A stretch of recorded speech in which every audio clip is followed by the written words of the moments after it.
The Shin Megami Tensei series is one of the longest running JRPG series out there. The first game in the series actually came out just a couple months before the very first Final Fantasy game in 1987. The games all share some common elements such as its difficulty, its use of mythology and religion, and its setting. The Shin Megami Tensei games all take place in a modern-day Tokyo, usually with post-apocalyptic elements. This decision to set the games in a modern post-apocalyptic Tokyo was made to differ the series from other fantasy game franchises. The Shin Megami Tensei series is meant to be pretty dark and give off a sort of feeling of despair. Like I touched on earlier, a big part of the series is religion, with the translation of the series' name being Reincarnation of the Goddess. Along with the mainline Shin Megami Tensei games came a lot of spin-offs, and I mean like a ton of spin-offs. It's just crazy. This actually brings us to one of Shin Megami Tensei's insanely popular spin-off series, the Persona series, which coincidentally is what this video's focus will be on. So without further ado, I bring you a Persona 1 retrospective.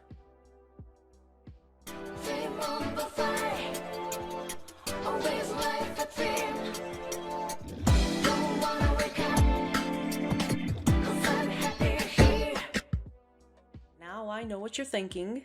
Isn't Persona that game that people use to fill the void due to their lack of relationships in real life? Yes, but Persona is actually so much more than that. It's an amazing JRPG series that mixes slice-of-life elements with dark real-life themes. Now, for this video series, I actually went back to play the first 3 games, thinking it wouldn't be too much.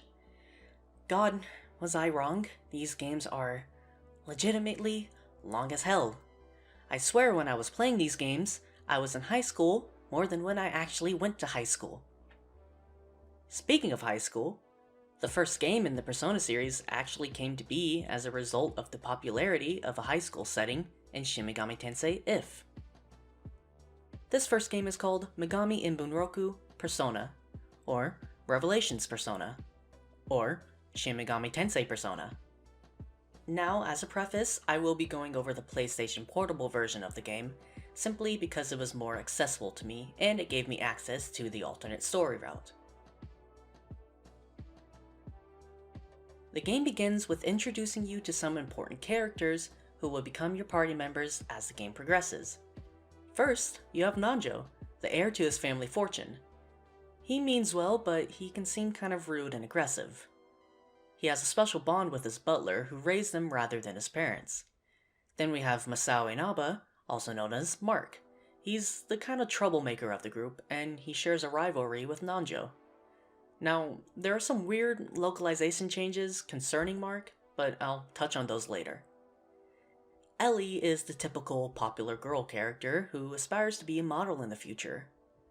Ayase is exactly what she looks like. She is extremely blunt about her feelings and will complain when something displeases her. There's also Yukino, who used to be a street thug, but has changed her ways and now acts as an older sister to the other students. And then we have Brown. Brown is the one who convinces everybody to summon a demon playing a game called Persona, which essentially kicks off the game's events. Oh, and how can I forget? We have us! Kid with earring. Huh, that's pretty straightforward. Well, like I was saying, Brown convinces the group to play Persona, claiming that it can show them their future. After completing this ritual, nothing happens for a second. Then all of a sudden, a crying little girl in white appears and startles the party. Before they really have any time to react, you and a couple other of the students get mysteriously knocked out by some lightning. Indoors. While knocked out, you, the protagonist, has a dream of a man named Philemon. After learning that you have the ability to remember your name in his realm, he decides we've been good this year and gives us and the friend group the ability to summon personas. After waking up, you and the other students who were knocked out, Nanjo, Mark, and Yukino, go to the hospital to get checked out and visit their friend named Maki. Maki is a chronically ill and frail girl who has constantly been in and out of the hospital. Recently though, things have gotten worse and she has been bedridden for a year. Here, we learn that Maki is not too fond of her mom, and she believes that her mom cares more about work than her. Mark tries to change the subject, but Maki suddenly cries out in pain and we have to call the doctors in. While Maki is getting treated in the ICU, the students wait in the hallway when a random earthquake happens. After it subsides, the group discovers that the entire hospital has turned into some sort of maze, with the ICU just straight up disappearing. In the next room, we discover that demons have attacked Nanjo's butler, which transitions us into our first battle. In this battle, we discover the ability to summon our stands, I mean personas. And for some reason, we all summon weapons out of nowhere. So, Mark, you wanna talk about where you got that?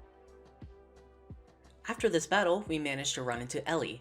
She then brings the group to the shrine to meet up with Maki's mom, who may have some insight into what's going on.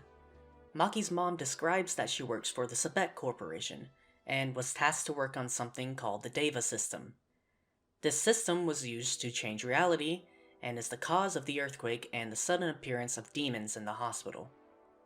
It is then revealed to us that the culprit behind this is the president of the company, Takahisa Kandori.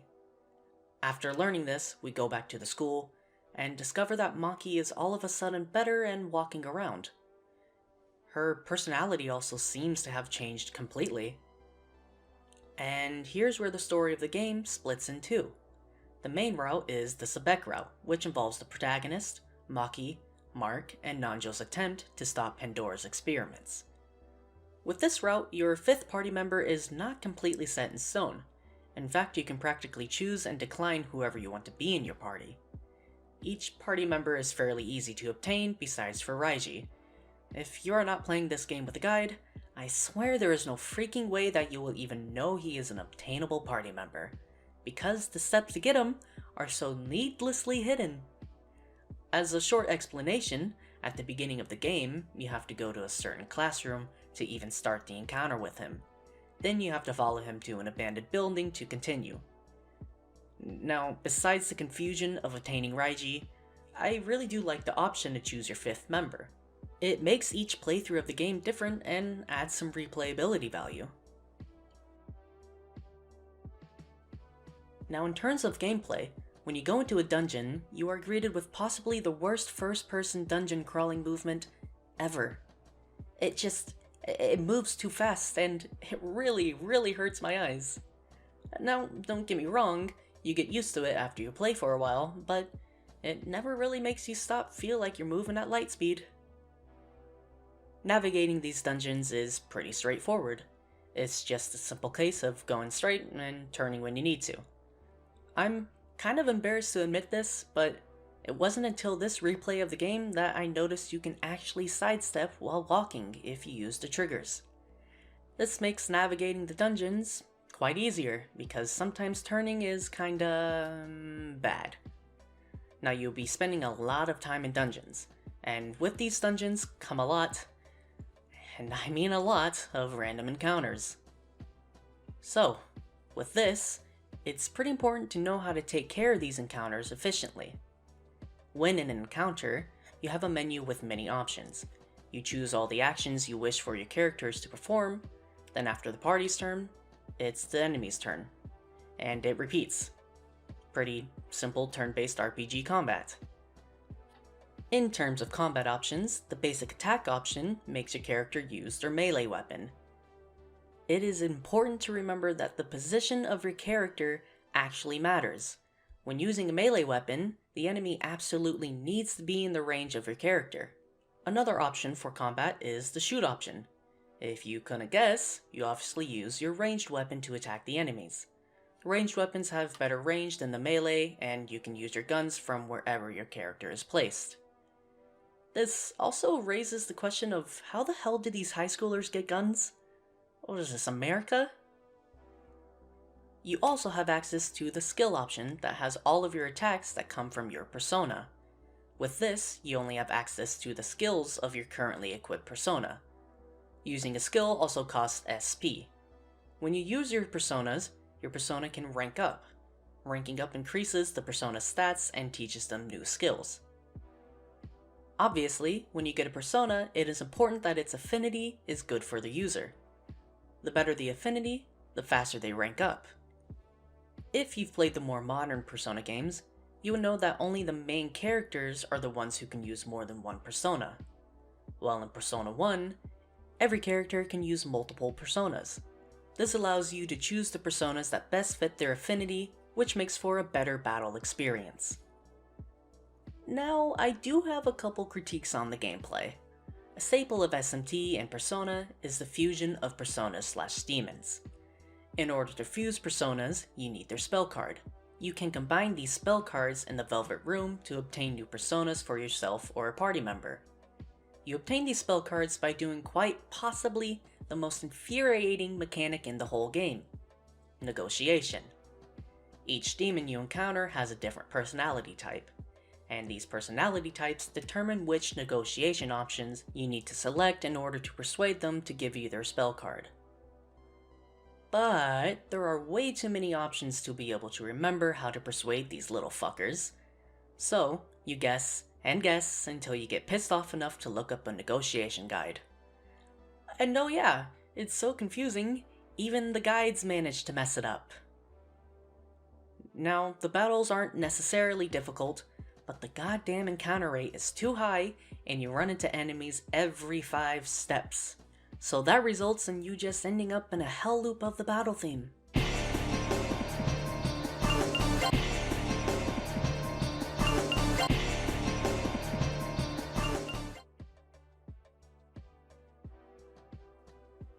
In terms of the story of Persona 1, I personally think it falls a little flat, but I'll chalk that up to it being a pretty dated game. Like I touched on a bit earlier, the game has a main route, which is the Sebek route, as well as an alternate route. The Sebek route starts up after you meet with the strangely recovered Maki at the school. The protagonist, Maki, Nanjo, Mark, and whatever other party member you decided to go with, all confront Kandori and end up cornering him in the Deva system. Here, it is revealed that Kandori has his own persona and he uses it to knock down the party and run away. After getting back up, the group somehow manages to corner Kandori once again when a little girl in a black dress named Aki appears. She then uses her mysterious powers to knock the party out and send them to another world. When they wake up in this strange world, they strike up a conversation with some classmates from the original world. These students were sent here months prior as test subjects of the Deva system. When talking to these students, we find out that the Maki that has been traveling with the party isn't our Maki. It is actually the Maki from this world, which explains the sudden recovery and attitude change. After some exploration in this alternated world, the party manages to find and corner Kandori for a third time. Here, we discover Kandori's whole goal with the Deva system is to create a reality where he is a god. And here lies one of my biggest problems with the story. Kandori is just a bad villain. We know what he wants to do, but we know next to nothing else about him. He is very one-dimensional, and it seems that he's simply evil just for the sake of being evil. After the party's first fight with Kandori, he is then possessed by his persona, Nyarlathotep, and then he is finally defeated. While he is dying, he reveals that the Maki that is traveling with the party is the ideal Maki, a version of herself that was created within the real Maki's mind. Previously, Maki's mind has somehow come in contact with the Deva system, and overcome with the desire of a better world for herself, she created another dimension. In the process of the creation of the alternate world, Maki's mind became split. Her fractured mind created the ideal Maki, who was healthy and confident in herself. It also created 3 more beings. One we have already met, named Aki. Aki is the representation of everything bad in Maki, being a fan of chaos and generally cold and hateful to everyone but Kandori. Aki is contrasted by a little girl in white named Mai, who represents the innocence and the good inside of Maki.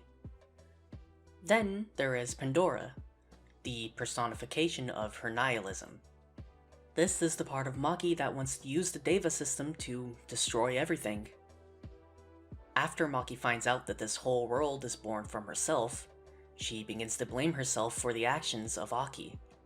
It is revealed that this world was born from jealousy, jealousy of everyone being able to do what they wanted while she was stuck in a hospital bed all day. Maki flees in an attempt to hide her sadness. The party finds Maki and they attempt to convince her that none of the events are her fault. We then use the power of friendship to help her understand that she is not alone and we'll miss her if she's out of our lives. We manage to get her to join the party once more, and we set out to get the last compact to stop Pandora. With that, we have to journey to the Sea of Souls, the area where all human life begins. The protagonist and Maki are the only ones that can journey to the Sea of Souls, so it is up to us to rescue Maki's true self. Here, in the Sea of Souls, ideal Maki confronts the real Maki, and basically condemns her for wallowing in her self-pity instead of actually trying to change herself. After the conversation between the two Makis, we get the last compact. With the compacts in hand, the party journeys to the Avideo world with the intent to defeat Pandora. There, we are greeted with an underwhelming boss fight with a really good battle theme.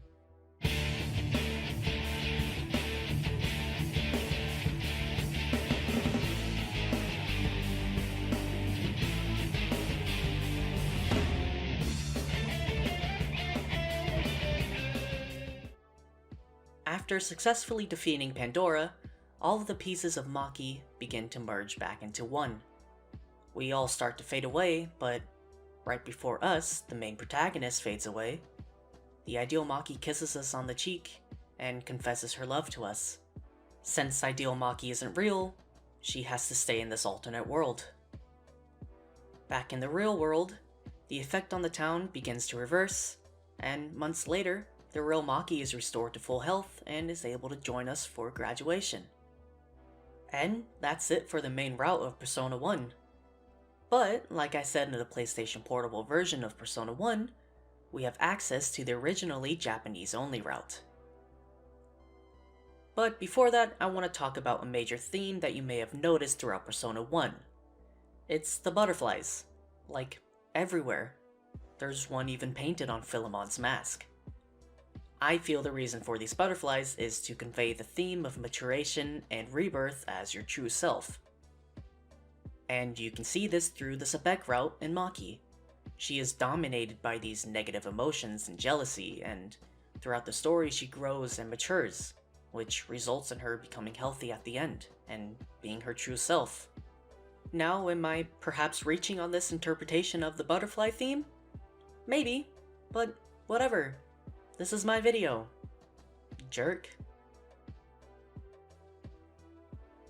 Having gone through the main route of Persona 1, I want to talk about the North American localization of the game. In my opinion, the strangest localization changes were made to the characters. One of the most notable changes is Mark.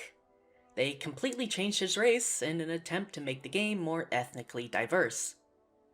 A lot of the characters' names were also changed in order to be more American. With this localization, practically all references to Japanese culture were cut out. Yen was changed to dollars. Persona's names were completely changed rather than actually being translated. And the difficulty of the game was changed to decrease encounter rates, which personally I think was good, and increase XP gain. Now we can finally get on to the alternate route. This is the Snow Queen quest. In the original North American version of Persona, Revelations Persona, the Snow Queen quest was actually cut with seemingly no explanation, but I assume it was cut because the game was being rushed to be translated. But, luckily, like I said earlier, the Snow Queen quest is completely accessible to us because we have the PSP version of Persona 1. In order to begin this route, you have to head back to the school after speaking with Maki's mother at the shrine. Here, you have to walk around the school and gather information, which brings you to Satomi, who tells you about the Snow Queen play, a tradition of the school. In this play, the main lead has to wear a mask while performing. In learning this, you discover that there is an urban legend circulating around the school that the mask is cursed, because everyone who has played the role and worn the mask has passed away, except for the protagonist's homeroom teacher, Miss Sayako. After we find the mask, Miss Sayako talks with us about the Snow Queen play after seeing we have it. She then puts on the mask stating that it's just a legend because she wore it previously and is still alive. Though after putting on the mask, Miss Sayako is possessed by a spirit in the mask and freezes the entire town. We find ourselves in the school courtyard with the possessed Sayako. The mask speaks through Sayako, calling itself the Snow Queen. We learn that the mask has a hatred for Sayako and plans to use her as a sacrifice to bring forth the Eternal Night, which is an event that will freeze the entire world over. With this, our main goal is to figure out how to remove the mask from Sayako. Our main man Philemon contacts us and gives us the Demon Mirror, which is the key to removing the mask's curse. We then set out to find the shards from the Demon Mirror that were broken by the Snow Queen mask so it cannot be used against it. These shards are obtained by going through 3 dungeons and doing certain tasks. In order to get the good ending, you need at least 8 of the shards by the time you confront the Snow Queen. What I really like about the Snow Queen route is that it's not really too linear. You can do any of the dungeons in whichever way you want to. But there is an ideal way to do it, and that is the Hypnos Tower, the Nemesis Tower, and the Thanatos Tower. Hypnos is the easiest tower, and Thanatos is the hardest. We discover that the spirit that is possessing Miss Sayako is her former classmate, Tomomi Fujimori, who was disfigured by the mask when she wore it in place of Sayako. The party uses the mirror and the collected shards to free Sayako, and also bring peace to Tomomi. Then, it's revealed that Tomomi was actually under control of the Night Queen, also known as Nyx, who we have to fight to free the town of her power.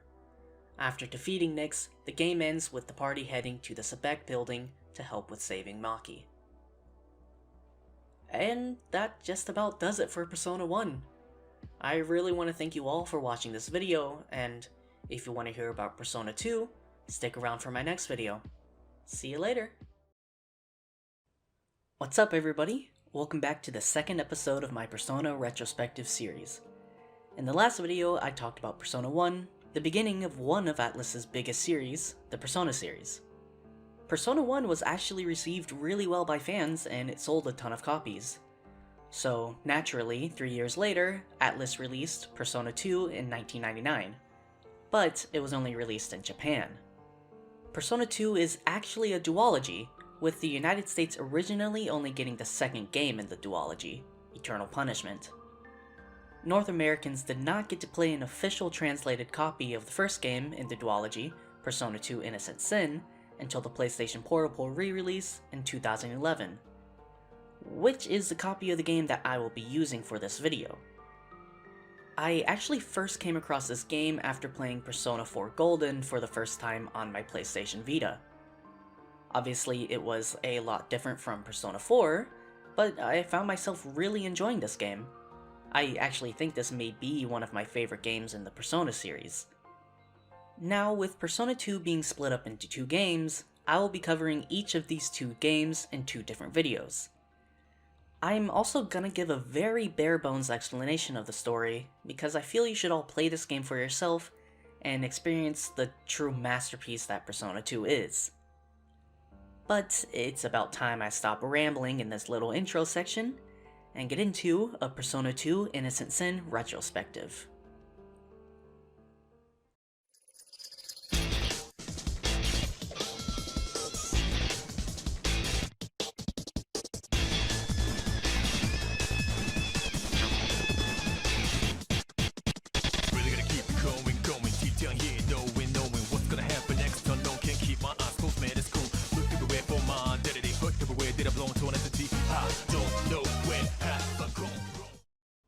The game opens up with the main character, Tatsuya Suo, fixing his motorbike.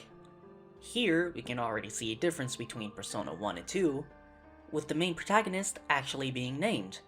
No longer are we just a simple boy with an earring. Persona 2 is also set in the same universe as Persona 1, and Miss Sayako is actually our guidance counselor. After speaking with Miss Sayako about our future, a girl named Lisa Silverman meets up with us and tells us that the death boss of Kasuyugama High, Ikichi Mashina, has sent us a letter claiming that he has a 7 Sisters student hostage, and we need to meet with him at the Samaru prison. When the protagonist and Lisa arrive there, we discover that the whole hostage situation wasn't really a hostage situation to begin with. It turns out that Ikichi's friends / band members wanted to lure Tatsuya here to ask him to join their band Gas Chamber. Naturally, Lisa gets annoyed with the situation and starts complaining that they all just wasted her time. They began arguing, and it escalates into a fight. Here in this fight, the protagonist, Lisa, and Ikichi all awaken their personas, which, of course, results in them passing out. Just like in the first game, when the party is all passed out, they all get sent into a dream where they wake up in the realm of unconsciousness.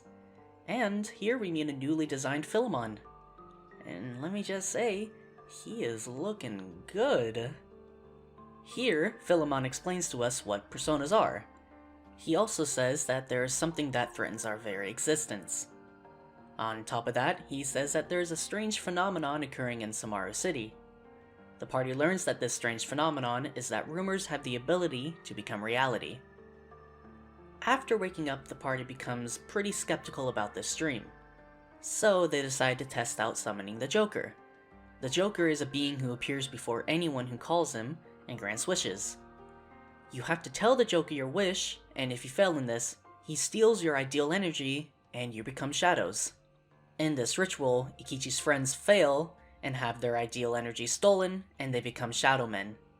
As shadow men, they become forgotten by everyone but the 3 persona users.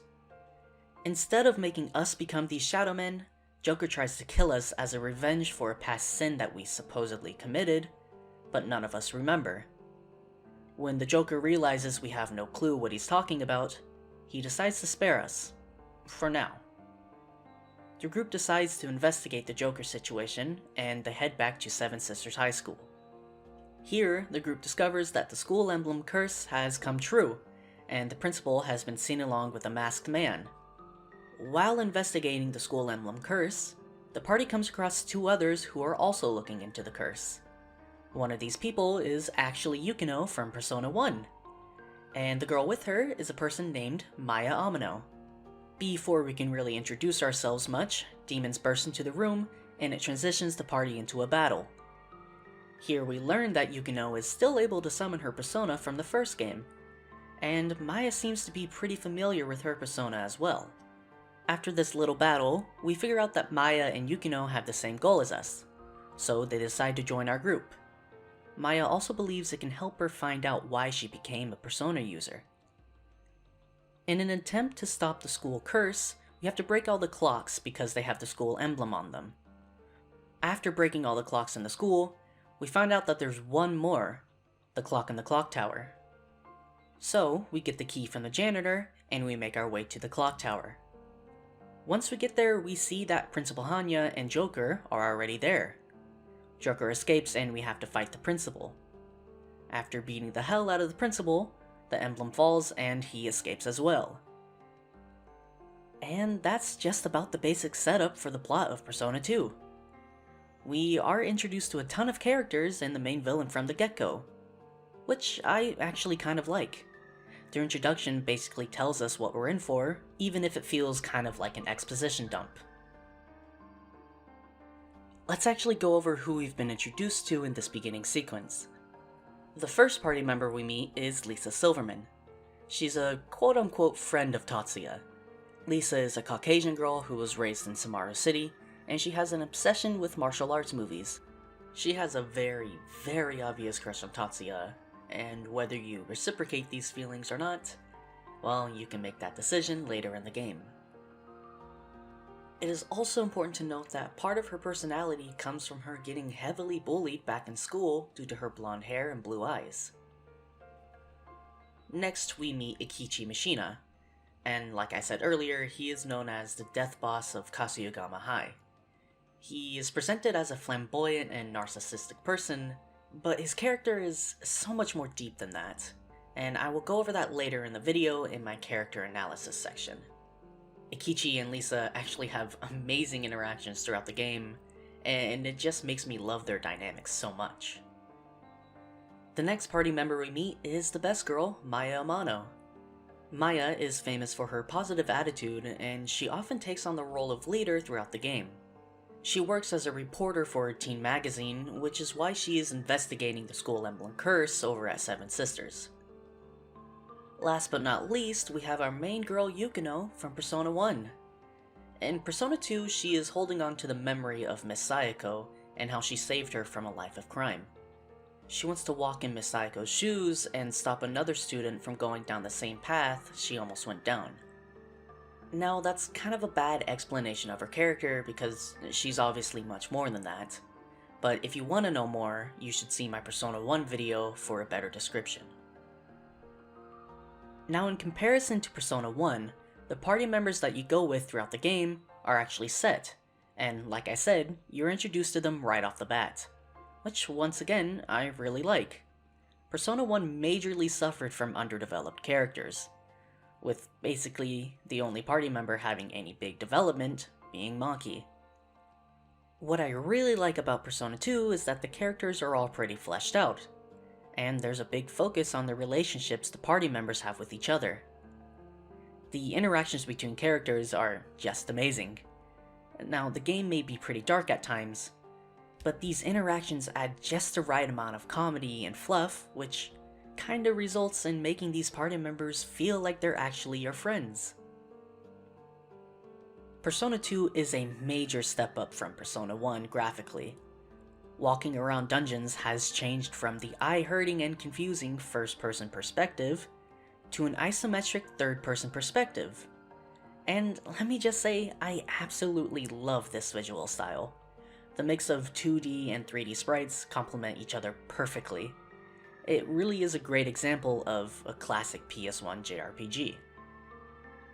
Another notable addition to Persona 2 is that each character actually has different portraits and sprites that convey their emotions and react to what's happening.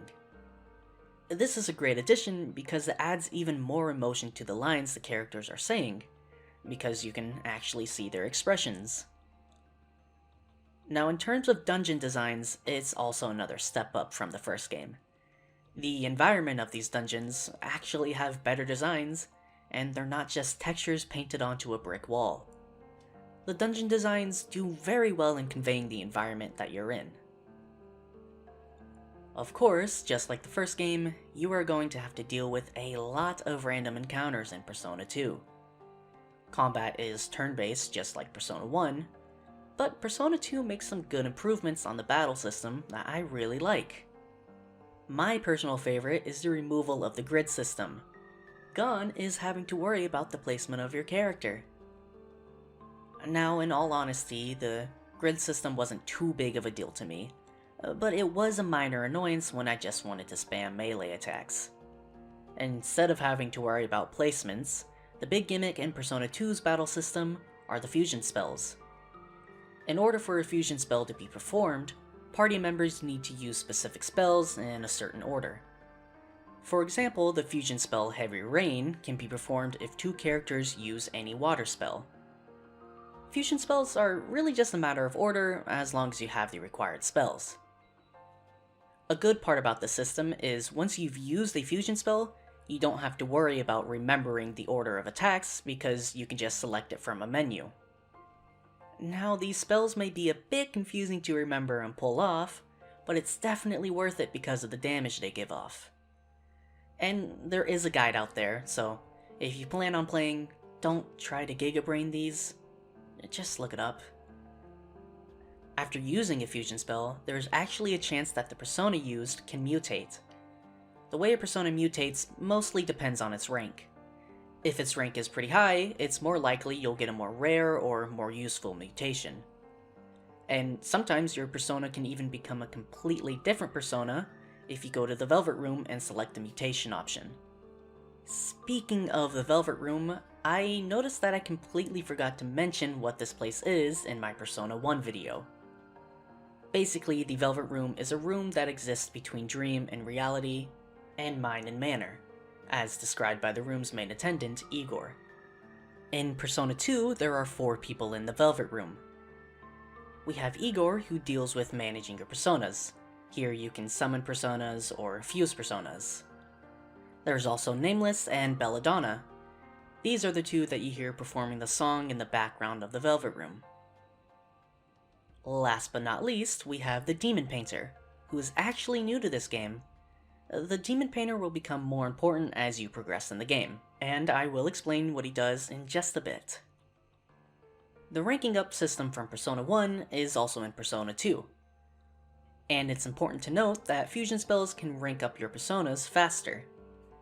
Once again, the characters can use more than one personas, unlike in the later games.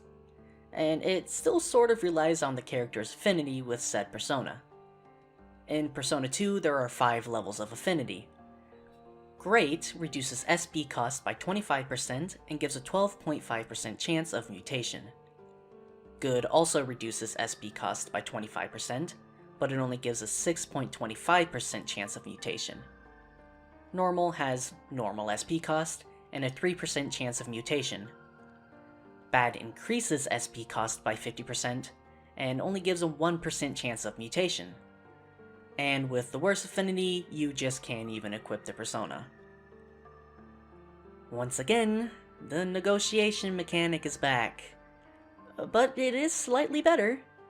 And take that with the smallest grain of salt, because I absolutely hate this mechanic. Like Persona 1, your goal with negotiation is to make them eager enough to give you their card. Unlike Persona 1, the demons don't give you their spell cards. Instead, they give you tarot cards that represent their arcana. In order to get these cards, you do not have to be the same level as the demons you negotiate with. If you negotiate with a demon that is the same level or lower than you, they'll form a pact with you. Forming a pact gives you blank cards that you can bring to the Demon Painter in the Velvet Room. There, he will turn them into whatever arcana you choose. I personally am a fan of the new tarot cards and fusion mechanics. Even though they didn't go on to be in the next games, I think it was a nice change of pace that was made even better with the Demon Painter's ability to create cards of different arcanas. Now, a complaint that I've heard in many reviews of the game is that people say the game is super easy. And yeah, it is pretty easy. But in my opinion, I don't think that it's too easy to the point that it's bad to play. It's still pretty fun. Though, in terms of other SMT or Persona games, I do have to say this is one of the easiest out there. Another gameplay mechanic that is pretty important to the story is the rumor spreading mechanic. In the world of Persona 2, Samaru City has the power to make rumors into reality simply by spreading them. This system can be used to unlock certain features around the city. Your first taste of this is in the very beginning of the game, where you have to spread a rumor that a ramen shop sells weapons. In order to spread rumors, your main place to go is the Kuzunoha Detective Agency. Here, you can pay a small fee to spread rumors based on the information that you've gathered.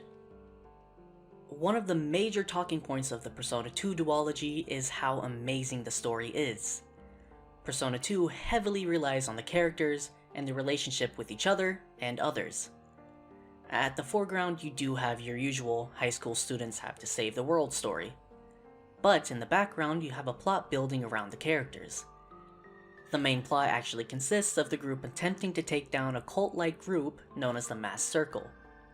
We learn that the Masked Circle plans to fulfill the Oracle of Maya, which would result in the destruction of the world.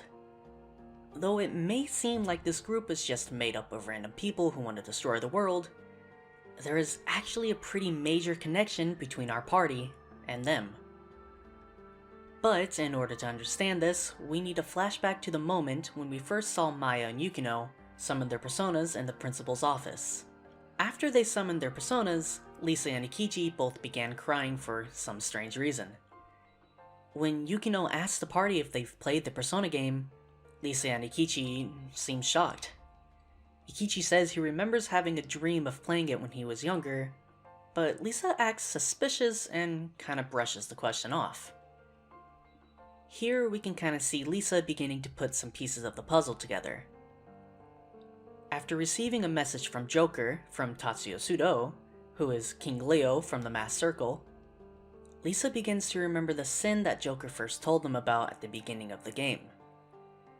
After the defeat of King Leo, Maya spreads a rumor to counter the rumors spread by the Masked Circle that blames us for the bombings around town. Due to these two rumors circulating at the same time, 5 shadow selves were created from our subconscious.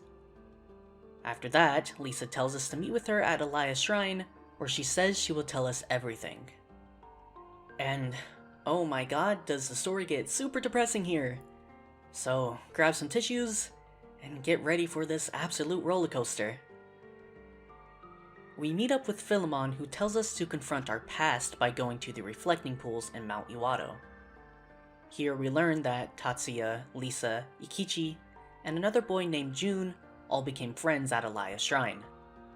The party decided to come up with a game, and with them all wearing Featherman masks, they named this game the Masked Circle.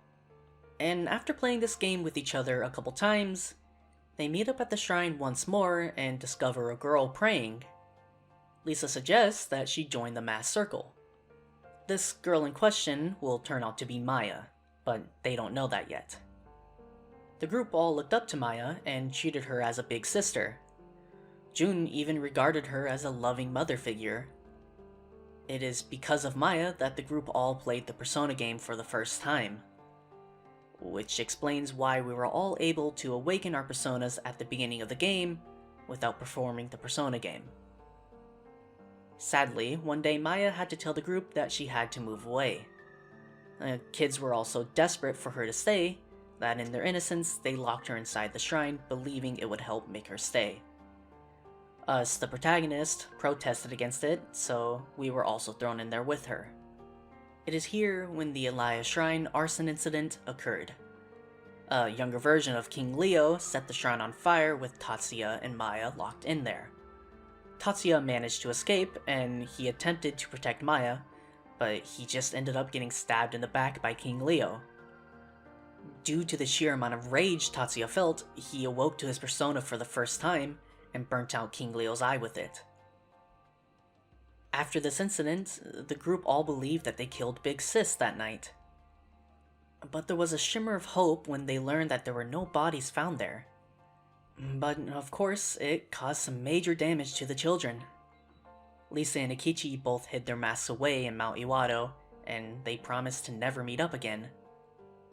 It is here when the Shadow version of Maya reveals herself and attempts to kill the group. Shadow Maya is stopped by the real Maya, where it is revealed to the party that Maya is actually Big Sis, and she obviously escaped the shrine that night. And right after that, we get another huge reveal that Joker is actually the group's other childhood friend, Jun. Jun believed that Maya died in the fire that night and came to hate the Masked Circle for this. When he grew up, the big bad Nyarlathotep manipulated him into becoming Joker and organizing the new Masked Circle. The group finally remembers the sin that Joker accused them of, and their goal shifts to saving Jun from Nyarlathotep.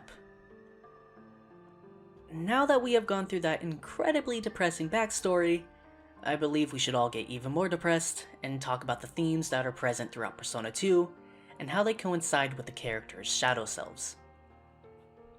One theme that is very, very blatant is the theme of troubled fatherhood. Practically the whole cast of Persona 2 has a bad relationship with their fathers. For one, Lisa's father was a huge Japanophile, hence the whole reason they moved to Japan. All her father wants is for her to become a proper Japanese lady, but Lisa does not want that. So throughout the whole game, she is actively rebelling from the lifestyle her father wants for her. When Lisa's shadow self comes into play, we learn more.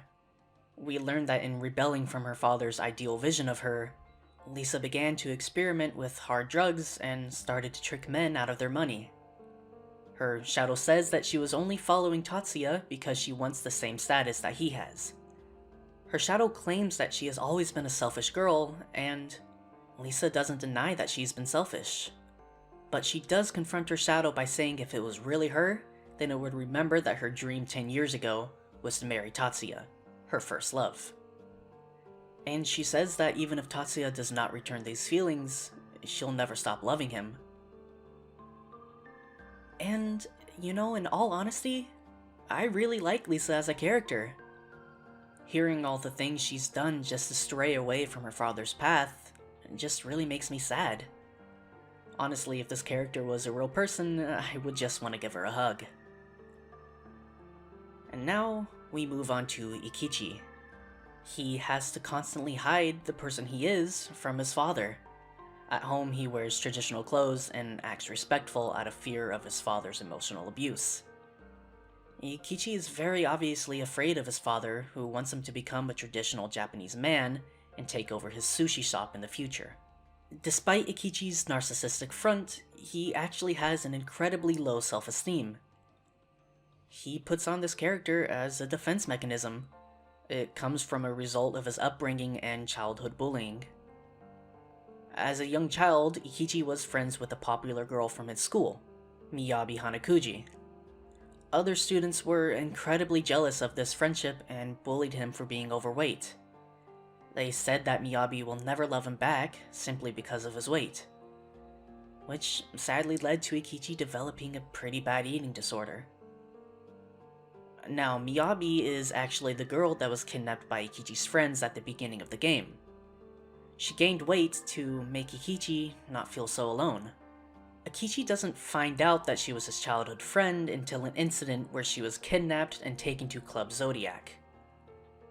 Miyabi didn't feel good enough for Ikichi, so she used the Joker rumor and joined the mass circle in an attempt to lose weight. The shadow version of Ikichi blames Ikichi for Miyabi turning to such extremes just to lose weight for him. After a fight between the two Ikichis, Miyabi is rescued, and Ikichi tells her that he always loved her for who she is, and not for how she looked. And let me just say, wow, this hit me like a damn truck. I can actually relate to Ikichi on multiple fronts that I'm not gonna go into. Ikichi is another character that I just really like. I especially love his and Lisa's banter throughout the story, and I am really glad he got his moment to shine in the game. In terms of Maya, her father died when she was young, and she blames herself heavily for letting him go on his final trip. Maya is known for her motto, "Let's be positive," and this positivity is a huge part of her personality. Maya is strong and she's able to keep her head up through anything. But there are moments where throughout the story, she falters and shows her weaknesses. And that's so refreshing to see. It makes me love her as a character. She is a strong character, and she brings a lot not only to the team, but to the story overall. Her shadow self is the complete opposite of her. It is incredibly rude, negative, and cold. Sadly, her shadow is killed off pretty much instantly. I wish we could have seen more because it was a pretty cool concept. Last but not least, we have the protagonist. Tatsuya Suo's father disappeared when he was just a child, and we are estranged from our older brother who actually raised us as a kid. Not much else is known about the protagonist's struggles, but our relationship with our older brother is very important to us. When Tatsuya was a child, he actually spent a lot of time with Jun. They were practically best friends. As children, Jun and Tatsuya exchanged gifts that their fathers gave to them. Jun gave Tatsuya a silver lighter that he is seen carrying throughout the game. After the fire at Elia's shrine, Tatsuya began to stay away from people, and he became a loner who began to put up walls around himself. While Tatsuya may be a silent protagonist, he still has a lot of character, and you can tell exactly how he feels at times simply from his character portraits. Now, a little side tangent I do want to slightly talk about is the queer representation in Persona 2. Now, their Persona series does not quite have the best history with LGBTQ matters, especially recently with some slight homophobia in Persona 5. But on the bright side, Persona 2 actually does have some good representation. The protagonist actually has an option to choose Jun as his love interest. And speaking of Jun, his character is actually written to be gay, and it is very heavily implied that he has romantic feelings for Tatsuya. I really like how the game doesn't play this off as a joke or something to be ashamed of. It's really refreshing, not only in a Persona game, but even coming from a game at the time. And I guess that'll be the end of my little tangent. Let's get back to our regularly scheduled analysis. Now, I will be honest, as much as I would love to go over the rest of the story of the game, I don't think I can exactly do it justice. So, I would recommend, instead of listening to some random 20-year-old on the internet skim over an amazing story, I think you should all set some time aside and enjoy it yourselves. But if you're too lazy for that, I understand, and I'll give you a brief summary of what happens at the end of Innocent Sin, and how exactly it leads into eternal punishment. What I really like about the ending of Persona 2 is that we don't win. We find out that Philemon and Nyarlathotep made a bet based on mankind's potential. Nyarlathotep is the reason rumors are coming true in Samaru. And, to put it simply, we lose. The world comes to an end, and everything but Samaru City is destroyed. But Philemon offers an option to erase the day that the group first met. The group promises to meet up with each other in the new timeline where they don't remember each other. Which brings us to the new timeline and Persona 2 Eternal Punishment. With that being said, that will actually bring this video to a close. I really enjoyed making this video and replaying this game. I purposefully left out some story parts because I really think it's best experienced on your own. I really hope you guys all enjoyed this video, and stick around for the next part, which will go over Persona 2 Eternal Punishment. See you all later!